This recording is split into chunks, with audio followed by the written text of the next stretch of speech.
LDF, UDF MLA-മാരുടെ ജനവഞ്ചനയ്ക്കും Manalur നിയോജക മണ്ഡലത്തിലെ വികസന മുരടിപ്പിനുമെതിരെ BJP ജനകീയ പ്രതിഷേധ സംഗമം സംഘടിപ്പിച്ചു. പൂവത്തൂരിൽ നടന്ന പരിപാടി BJP സംസ്ഥാന vice president advocate KK Aneesh Kumar ഉദ്ഘാടനം ചെയ്തു. കുറ്റപത്രം അവതരിപ്പിച്ച് 1 ലക്ഷം ഒപ്പ് ശേഖരണത്തിന്റെ ഔപചാരിക ഉദ്ഘാടനവും നടത്തി.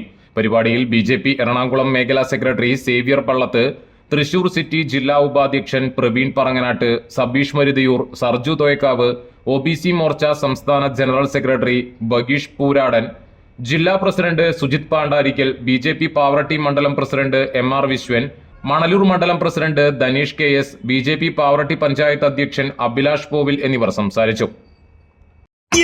പരിഹരിക്കേണ്ട പ്രശ്നമാണ്. നേരിട്ട് റോഷി അഗസ്റ്റിനെ വിളിച്ചു, മന്ത്രിയെ വിളിച്ചു, സുരേഷ് ഗോപി. ഇത് പ്രശ്നം പരിഹരിക്കണം. വർഷം തോറും താൽക്കാലിക ബണ്ട് പണിത് ലക്ഷങ്ങൾ ചെലവഴിക്കുകയാണ്. 35 ലക്ഷം, 40 ലക്ഷം, 90 ലക്ഷം വരെ താൽക്കാലിക ബണ്ട് പണിത് ചെലവഴിക്കുകയാണ്. ആകെ ലാഭം കരാറുകാരന് മാത്രം.